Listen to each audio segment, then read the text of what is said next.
work from home. Aduh.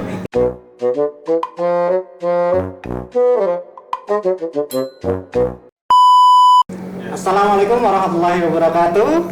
Halo sahabat Bawaslu dimanapun kalian berada, berjumpa lagi dalam program podcast Bawaslu Kota Semarang, Podcast Integritas.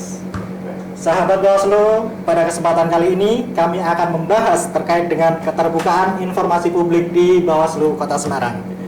Nah, saat ini saya Hamam Gufron sudah bersama dengan anggota Bawaslu Kota Semarang sekaligus koordinator Divisi Penanganan Pelanggaran Data dan Informasi Bawaslu Kota Semarang, Ibu Silvania Susanti. Halo, selamat siang Bu Silva. Siang Mas Hamam. Gimana kabarnya Bu? Sehat Bu? Alhamdulillah saya diparingi sehat dan bisa di sini. Alhamdulillah. Bu Silva ini makin tua makin cantik, luar biasa. Oh, terima kasih. Nah, pada kesempatan kali ini kita akan membahas terkait dengan keterbukaan informasi publik yang ada di Bawaslu Kota Semarang, Bu. Iya. Seperti yang kita ketahui, keterbukaan informasi publik tidak lepas dengan PPID ya, Bu ya. Iya. Pejabat Pengelola Informasi dan Dokumentasi. Namun sebelum lebih jauh, mungkin banyak dari sahabat Bawaslu yang belum tahu, Bu, apa itu keterbukaan informasi publik. Iya. Terkait dengan keterbukaan informasi publik, bisa dijelaskan nggak, Bu? Apa itu keterbukaan informasi publik, Bu? Ya, terima kasih. Selamat siang untuk Bawaslu, semua sahabat Bawaslu. Saya memang sengaja nih siang ini ya, khususnya untuk menyampaikan PPID itu apa sih? Kan belum tentu masyarakat itu tahu di Bawaslu itu ada penanganan pelanggaran, ada untuk penyelesaian sengketa. Tapi kalau Datin itu apa ya? Iya, nah, banyak yang belum tahu ya. Nah itu saya akan siang ini akan mencoba ya menceritakan, menjelaskan sebetulnya di Bawaslu itu ada yang namanya data dan informasi atau Datin, dan itu menyangkut juga dengan PPID. Nah tadi Mas Hamam menanyakan ya tentang keterbukaan informasi publik ya. Betul. Nah itu tuh memang ya, keterbukaan informasi publik itu adalah salah satu ciri penting di negara demokratis ya, yang menjunjung tinggi bahwa kedaulatan itu ada di tangan masyarakat ya, di tangan rakyat ya.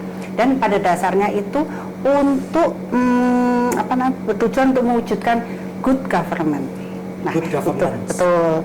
Nah, apa sih keterbukaan informasi publik itu? Ada di undang-undang ya, di undang-undang nomor 14 tahun 2008. Keterbukaan informasi publik itu merupakan sarana dalam mengoptimalkan pengawasan publik ya terhadap penyelenggaraan negara dan badan publik lainnya. Jadi di sini itu keterbukaan informasi publik merupakan salah satu indikator nih. Ya, salah satu indikator yang sangat penting dalam mewujudkan publik yang baik, transparan, terus akuntabel. Itu yang permulaan kita menyampaikan apa sih itu namanya keterbukaan informasi publik gitu. Nah, itu tadi sudah dijelaskan apa itu keterbukaan informasi publik. Kemudian Bu, di keterbukaan informasi publik itu pasti kan ada jenis-jenis atau klasifikasinya, Bu. Oh iya. Nah, itu gimana itu, Bu? Informasi ya kan, semua orang itu pengen tahu di Bawaslu itu pasti kan semuanya harus disampaikan informasi ya. Betul. Tetapi ada nih yang namanya jenis informasi itu kan tidak semuanya bisa terpublish ya. Nah, sekarang begini, kalau di Bawaslu itu sesuai dan berdasarkan Perbawaslu ya, itu nomor 1 tahun 2022 itu jenis informasi publik itu ada 2. Yang pertama, informasi yang wajib, informasi yang terbuka ya, yang terbuka ya. Dan yang kedua itu informasi yang dikecualikan. Nah, saya mau memberi penjelasan kepada sahabat Bawaslu apa sih yang terbuka dan apa sih yang dikecualikan ya. Kalau yang terbuka itu kan diantaranya informasi yang wajib disediakan dan diumumkan secara berkala. Dan bisa diakses masyarakat. Betul. Terus yang kedua, informasi yang wajib diumumkan secara serta-merta. Oh, Nah, terus yang ketiga itu ada informasi yang disediakan setiap saat. ya. Nah, itu yang bisa diakses. Oh, itu yang bisa diakses. Betul. Tapi yang kedua ini penting nih. Jadi jangan mengira Bawaslu kok pelit nih dalam memberikan informasi. Tidak seperti itu kan. Tadi yang pertama saya menyampaikan bahwa itu ada informasi yang terbuka ya. Terus yang kedua itu ada informasi yang dikecualikan. Yeah. Nah, kalau dikecualikan ini kan tidak serta-merta bisa dipublikkan dan tidak bisa diakses oleh publik. Oh, gitu. Karena contohnya nih misalnya ada data-data pelanggaran, form-form formulir A, terus hasil dari daftar barang bukti itu kan, dan alat kerja pengawasan, contohnya seperti dokumen yang internal. Dokumen internal itu contohnya data pribadi, data kode etik pengawas Bawaslu kan tidak bisa langsung dipubliskan, itu diperkecualikan. Jadi masyarakat juga harus paham ya, sahabat Bawaslu juga harus paham bahwa informasi ini khususnya di PPID itu ada dua. Ya, yang terbuka, saya ulang lagi, yang terbuka sama yang dikecualikan. Itu. Oke. Kemudian Bu, terkait dengan keterbukaan informasi di badan publik ya Bu ya, kan tidak lepas dari PPID, Pejabat Pengelola Informasi dan Dokumentasi. Betul. Nah, PPID itu apa Bu sebenarnya Bu? PPID tadi sudah disampaikan Mas Hamam ya. PPID itu kan Pejabat Pengelola Informasi dan Dokumentasi ya. Kalau menurut Undang-Undang Nomor 14 Tahun 2008 itu kan PPID itu bertanggung jawab di bidang pelayanan, pendokumentasi ya, terus penyediaan pelayanan informasi di badan publik. Itu yang menurut Undang-Undang Nomor 14 Tahun 2008 ya. Tetapi kalau yang di mana Perbawaslu nomor 1 tahun 2022 itu pelayanan informasi di Bawaslu. Bawaslu provinsi, Bawaslu kabupaten kota. Jadi kalau yang undang-undang itu di badan publik, terus yang di Perbawaslu itu nomor 1 nomor 22 itu khusus di Bawaslu. Di Bawaslu sendiri. Ya, betul. Berarti PPID itu pejabat yang menerima layanan informasi dan seterusnya gitu ya Bu? Betul, ada pendokumentasi, pelayanan juga ya. Pelayanan ya.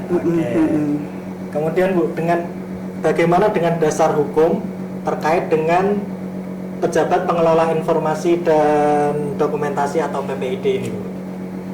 Dasar hukum kayaknya banyak itu Mas. Banyak ya dasar hukumnya ya Bu ya. Iya, kira-kira yang intinya aja lah Bu. Setiap kayak kita sebagai Bawaslu itu kan melaksanakan tugas itu semuanya berdasarkan hukum. Berdasarkan ya, aturan kan, regulasi. Betul kan, tidak sakarep-karepnya sendiri kan, nggak seperti itu ya. Bisa, ya. Jadi kalau PPID itu pasti terkait dengan dasar hukum untuk melaksanakan semua tugas dengan baik ya. Yang pertama itu tadi undang-undang ya, betul ya. Undang-undang Nomor 14 Tahun 2008 ya. Tadi tentang keterbukaan ya, tentang keterbukaan informasi publik. Terus yang kedua nih peraturan pemerintah ya, peraturan pemerintah juga tentang keterbukaan informasi publik ya. Terus peraturan Komisi Informasi Pusat nih ya. Ada peraturan komisi. Betul. Itu peraturan Komisi Informasi Pusat itu nomor 1 tahun 2019 ya, itu tentang standar layanan dan prosedur penyelesaian sengketa. SOP-nya berarti ya. Betul. Terus selanjutnya ada juga peraturan Komisi Informasi atau Perki nomor 1, itu juga tentang standar layanan informasi publik. Terus ada juga peraturan Bawaslu per Bawaslu itu nomor 1 tahun 22. Itu juga pengelolaan dan pelayanan informasi publik di Bawaslu. Betul. Nah, jadi semuanya itu kita berdasarkan ada regulasi tidak sembarang kita saat takarku lah gitu. Nah, tadi kan udah dijelaskan apa itu keterbukaan informasi publik, TPID, dasar hukumnya juga sudah. Terus Bu, kemudian bagaimana prosedur atau mekanisme jika kita pengen memperoleh informasi publik itu gimana Bu? Oh iya ya, jadi biar sahabat Bawaslu juga tahu ya. Iya. Apalagi kalau ada pengen butuh informasi kan itu Bu. Ya apalagi yang untuk penelitian ya Mas ya, terutama di Bawaslu Kota Semarang walaupun semuanya untuk informasi itu kita welcome. Ya, tapi kan tetap harus ada prosedurnya. Nah, prosedurnya nih ya. Pertama itu pemohon kan menyampaikan permohonan informasi kepada PPID Bawaslu Kota Semarang. Nah, khususnya di Bawaslu Kota Semarang itu bisa melalui aplikasi PPID, bisa melalui surat, bisa melalui email, bisa melalui telepon, atau kalau pengen tahu Bawaslu Kota Semarang tuh di mana sih, itu bisa langsung datang ke tempat ke kantor, ke layanan PPID. Oh gitu, berarti bisa online dan offline ya? Betul. Terus yang kedua nih, setelah datang ke, misalnya nih yang datang bener ya, datang langsung ke kantor Bawaslu Kota Semarang nih, mengisi formulir ya, mengisi formulir untuk menyampaikan dia datang ke sini itu mau apa gitu loh. Nah, yang utama kan pasti akan meminta informasi mungkin seperti dari pihak mahasiswa atau umum yang ingin mencari informasi apa sih yang ada di Bawaslu Kota Semarang khususnya. Itu selain mengisi formulir itu juga yang penting adalah menyerahkan tanda bukti identitas. Oh, identitas. Betul. Masuk tuh ting terus langsung. Saya mau mengisi nih. Saya mau mengisi nih. Saya pengen informasi lah. Kan kami juga paling tidak perlu dan identitas itu pun nanti kalau sudah masuk ke bagian petugas ya, tugas untuk pelayanan itu tidak akan ini loh dari si A ini lah kan. Kami juga mungkin dari sahabat Bawaslu ada atau masyarakat umum itu juga takut yang apalagi sekarang ya, identitas. Identitas itu KTP itu kan kadang disalahgunakan lah, itu yang kalau di Bawaslu tidak akan mungkin terjadi seperti itu. Terus habis itu setelah menulis nih Mas Amam lapor misalnya menulis permohonan mengisi terus nanti diberi bukti sama identitas, dikasih bukti nih bahwa saya sudah mengajukan permohonan dan nanti diberikan bukti. Berarti kalau syarat-syaratnya nih Mas Amam ya minta informasi nih, sudah lengkap ini Mas. Oke, berarti nanti kita memberikan bukti informasinya. Nah, itu memberi bukti dulu, permohonan informasi jika sudah oke ya.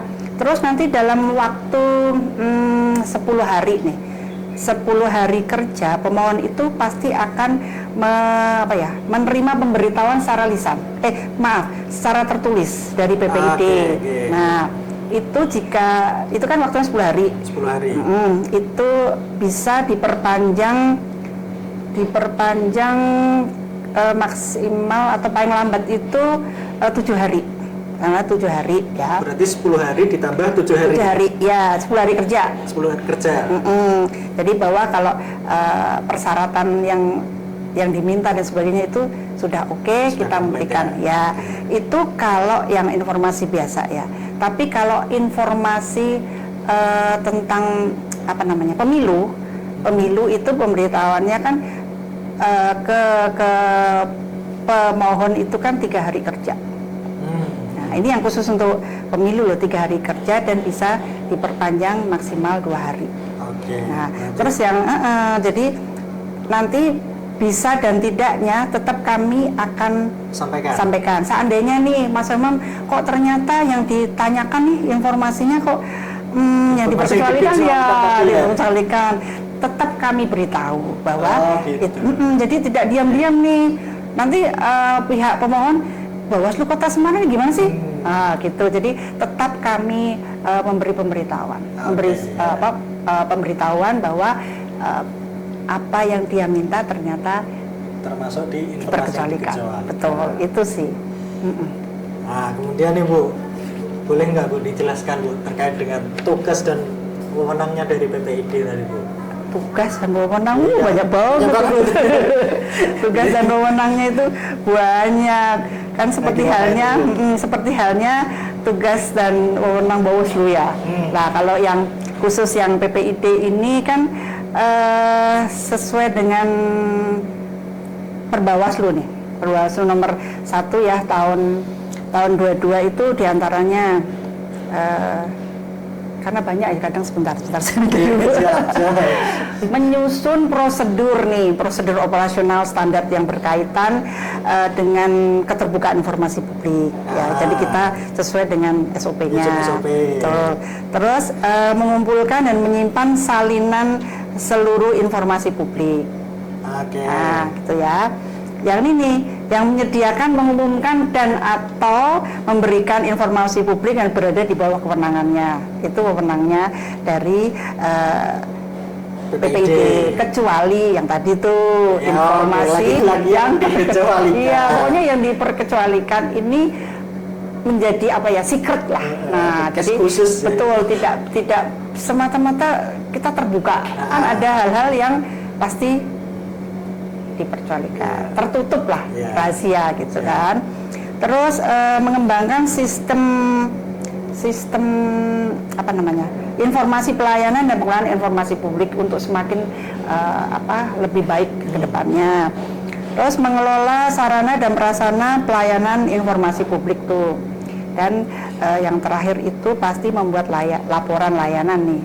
Dan untuk disampaikan salinannya kepada Komisi Informasi. Berarti kita menyampaikan juga informasi yang kita ke Komisi Informasi. Betul. Jadi kan apapun kalau yang PPID itu kan pasti ada laporan. Ya? Betul, begitu. Kalau yang itu kan seperti halnya Bawaslu kabupaten kota, terus di hierarki di atasnya provinsi, terus KRI, di komisi ini juga di Komisi Informasi. Komisi Informasi itu juga seperti itu. Jadi tidak hanya laporan untuk diri sendiri, tapi juga harus dilaporkan kepada Komisi Informasi itu. Termasuk disampaikan ke publik juga Bu, masyarakat. Ya, itu kan juga bisa melalui website apa namanya? Oh, ini layanan laporan pelayanan di informasi di Bawaslu Kota Semarang khususnya seperti ini loh, nah gitu. Atau penasaran nih seperti apa sih, silakan, kami itu terbuka kok untuk informasi ya. Tidak diem-diem baen itu katanya. Diem-diem baen. Itu tadi apa namanya, tugas ya. Iya. Tugasnya ya. Kalau wewenangnya itu apa namanya ya, mengkoordinasi.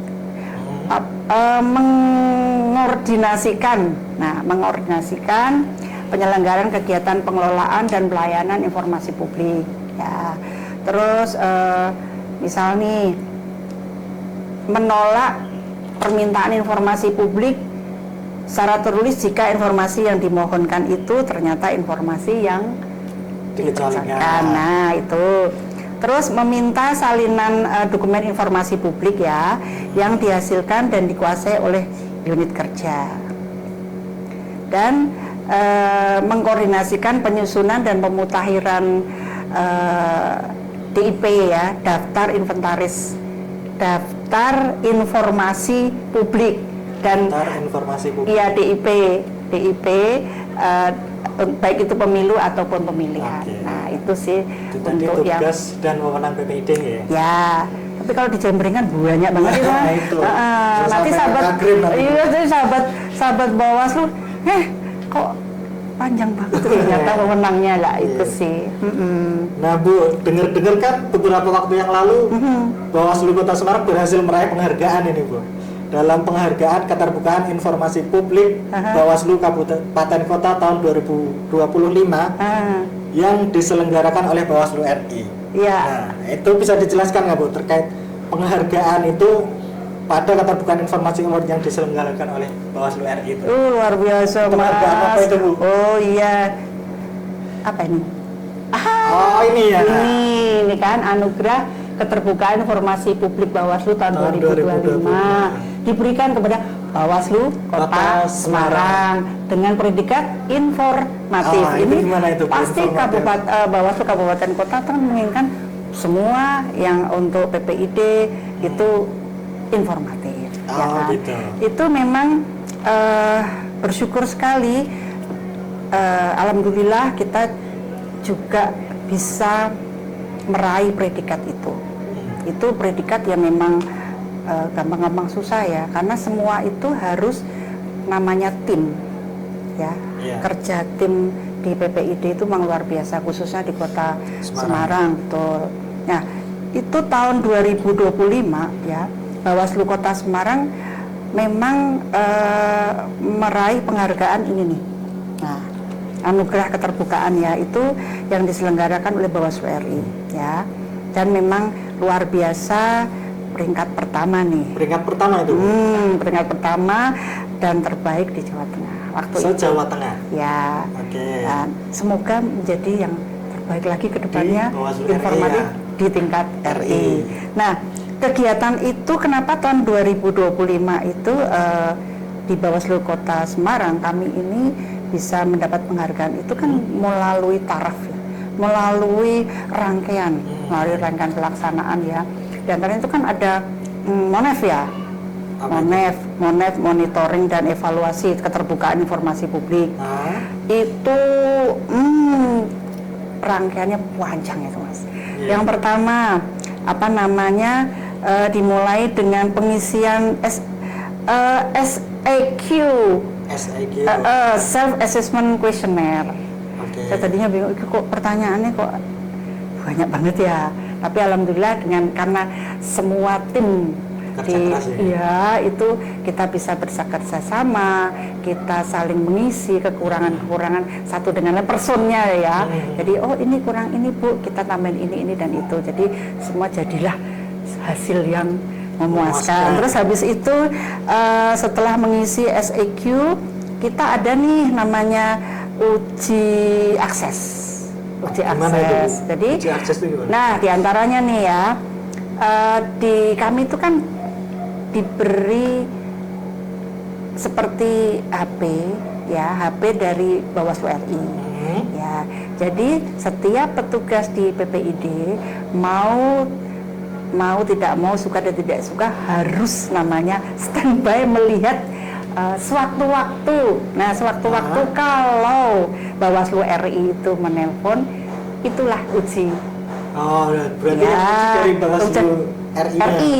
Jadi kalau ini halo lah, dengan bilang halo atau apa yang bisa saya bantu, itu sudah merupakan poin loh. Dites di itunya. Betul. Jadi siapa enggak nih. Terus yang ketiga itu tahapan wawancara.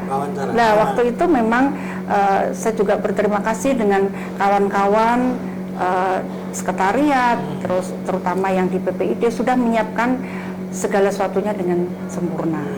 Nah, kami juga berharap cemas waktu itu. Waduh, saingannya kok baik-baik ya. Tapi semua orang itu kan pasti pengen mengharap, pasti kan dapat. Iya, pengen juara ya. Nah, itu yang kami harapkan waktu tes wawancara. Ya, alhamdulillah ternyata dengan diumumkan seperti itu pemberian pemberian anugerah itu di tahun 2025 ya. Tapi kegiatan itu akan setiap tahun itu pasti ada. Berarti acara rutin. Betul, acara rutin. Dan kami mengharapkan nanti tahun 2026 nih juara lagi dong Bu ya. Iya, itu pasti. Ya kalau bertahan itu kan susah ya. Kalau merebut gampang. Nah, merebut. Tapi kalau bertahan, wah aku harus mempertahankan dengan kerja sama, dengan kerja keras dari tim itu, semoga nantinya tahun 2026 ya kita bisa dapat begitu sih. Doa-doanya kita semua. Tentunya dong Bu. Iya. Nah, kemudian ini Bu, bagaimana kemudian harapan untuk keterbukaan informasi di Bawaslu Kota Semarang, sekaligus dengan closing statementnya Bu Silva. Oh gitu ya. Kalau harapan pasti ya akan terus mempertahankan itu ya, Bu, mempertahankan pendidikan itu. Ya betul. Kita juga akan meningkatkan pelayanan, Mas. Ya, pelayanan, karena kita memang badan publik itu kan harus memberi pelayanan yang terbaik kan. Betul. Nah, serta itu berkomitmen ini menjaga, meningkatkan pelayanan pemohon, terutama yang menyangkut tentang informasi hasil dari apapun yang ada, yang sudah didokumentasikan, sudah sudah diarsipkan di PPID itu akan menjadi lebih baik, itu sih. Dan walaupun nih sekarang kan ada kemarin ada surat edaran ya kalau nggak salah itu tentang tentang work from home. Aduh, ini bagaimana? Karena kan selama ini kan bekerja itu kan Senin sampai jam kerja kan Senin sampai Jumat. Nah, ternyata ada edaran ada 1 hari ya yang kita harus WFH. Itu sebenarnya di hari Jumat ya Bu ya. Betul. Lah walaupun WFH tetap kami akan memberikan pelayanan yang terbaik. Dengan cara apa? Bisa per telepon, bisa daring, bisa melalui email. Nah itu jadi walaupun ada aturan misalnya ini sementara untuk WFH itu kami tidak akan menghalang-halangi untuk pelayanan informasi, karena biar bagaimanapun Bawaslu Kota Semarang nih ya khususnya tetap akan memberikan pelayanan yang terbaik. Itu Bu Mas. Kuncinya ya. itu ya Bu ya. Dan yang terakhir nih. Mana? Apa itu Bu? Tetap harus menjadi juara. Oh iya jelas. Ya itu bertahan. Juaranya itu yang sulit ya Bu ya. Untuk mendapat predikat informatif. Begitu Mas. Baik, walaupun ada kebijakan terkait dengan pelaksanaan WFH ya Bu ya, di hari Jumat. Iya. Nah, namun kan pelayanan publik di Bawaslu Kota Semarang tetap berjalan pastinya ya Bu ya. Iya pasti. Nah, terima kasih banyak Bu Silva selaku Koordinator Divisi Penanganan Pelanggaran Data Informasi Bawaslu Kota Semarang yang telah memberikan banyak insight sekali informasi dan edukasi yang bermanfaat bagi kita semua. Baik, demikian sahabat Bawaslu, seluruh rangkaian podcast kita hari ini.